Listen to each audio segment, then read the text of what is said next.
Hi, today I'm talking about and doing a review of Nobody Likes You, Inside the Turbulent Life, Times, and Music of Green Day by Marc Spitz. So this author is, or at least was at the time of this publication, which was in 2006. I don't know if this still applies to him, but at the time he was a senior writer for Spin magazine, and he has interviewed Green Day as well as many other bands within that scene many times. As I said, this book was first published in 2006, so it's a bit outdated, I guess you could say, in the sense that a lot has happened since then that this book will not go over, but I'll tell you what it does go over. But when I say that this is slightly outdated, I just mean not like anything is like controversial now or anything, it hasn't aged well or anything like that, it's mostly just about the history anyway, so I just meant that it's not the most modern biography. So I enjoyed this book and I thought it was pretty interesting and educational. It goes over a lot. It starts with talking about mostly Billie Joe Armstrong's childhood. It has more of a focus on him, which makes sense. Where he grew up and what his childhood was like, what his family was like, and how he got into music. There are also a lot of quotes from his sister. I guess either the author interviewed her or he got those quotes from somewhere else, I don't remember exactly. But yeah, so there is some insight from her as well. It goes over how the members met, as well as their musical influences throughout the years, but especially early on. There is a lot of information about the punk scene in that area that they lived in, and there's a lot of talk about the venue 924 Gilman Street. Like, there's a lot of information given about that place before any of the members are even mentioned in that chapter. That is, like, they're mentioned, and then the second chapter talks a lot about that place, and then it goes into how they would eventually start playing there and how that influenced them in their career. I think it goes over some of the other venues in that area and just overall what that scene of music was like. It definitely starts at the beginning of Green Day's career, well, really before that, even going back to when they first started and were originally called Sweet Children. It goes over their first albums and their first tour and other tours that they went on, all while throughout it having some quotes from the band throughout interviews that the author had with them over time. There are some things in here about their songwriting processes and the members' thoughts and feelings about things that were going on, whether in their lives, in the world, in their careers, especially as they progressed, and it goes into when they became very popular, how that happened, and how that affected them. It doesn't have information about every single song that they ever made, but there are certain songs that are mentioned, and the book goes over the inspirations behind those songs or what they're about.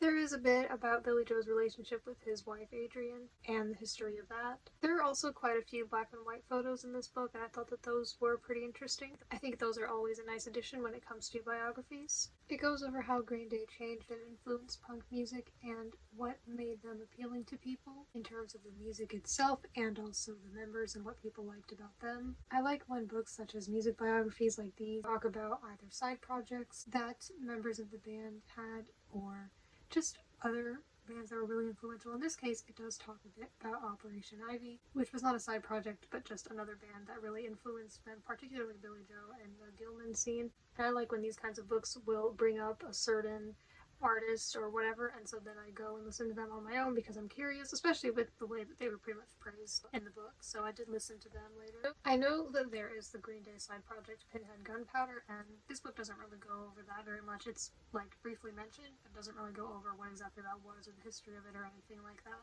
It doesn't go super in-depth into a lot of things. A lot of it kind of just feels like an overview of what happened with some information and interview quotes and things here and there. So it's not just like a list and chronological order of things that happened, but it does feel pretty based on just like the facts with a lot of insight from people and the author's personal opinions. I felt that the author was perhaps a little biased towards the band and perhaps a bit opinionated, but those things are written as facts. So while it does have a lot of information and definitely a lot of things I didn't know, it perhaps could have been longer. However, I still enjoyed it. Like, it says a bit about the creation and success of each album, from their first album from 1991 to American Idiot in 2004, but I wouldn't say that it goes super in-depth into the creation of each album. I just recently did a review of Not the Life It Seems, The True Lives of My Chemical Romance by Tom Bryant, and as you can see, for one, this book is a lot bigger, despite the fact that this book goes over a longer period of time, and I think that this book perhaps goes a bit more in depth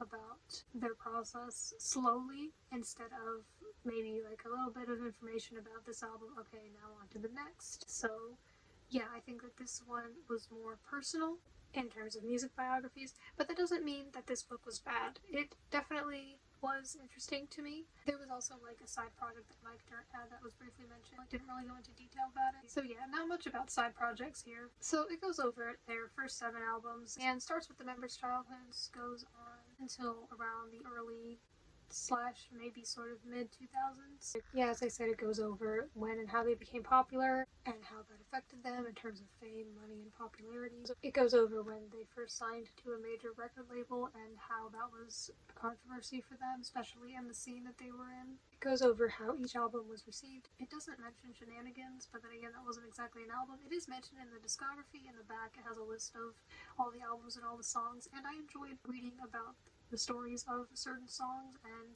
that's another thing I like about books like these. It can make me want to go back and listen to certain songs, either ones that I already knew really well and really liked and just wanted to listen to again, or maybe ones that I'd heard of and either hadn't listened to or had listened to but not very much and maybe didn't really appreciate them, but then with the knowledge that I have after reading about them, I might appreciate them more or at least view them differently, knowing the story a little better. It also can inspire me to look up certain shows that were mentioned that were iconic for the band's history. It goes over how music in this genre and similar genres changed over time throughout their career and how they redefined themselves in the 2000s after being still popular, but I guess not as popular as when they first became really popular, and then how they became really relevant again. And it went over how things going on in the world affected their music and their image, and the things they said and how they chose to present themselves. There is quite a bit of information about the band The Network and how that affected them, so that was interesting.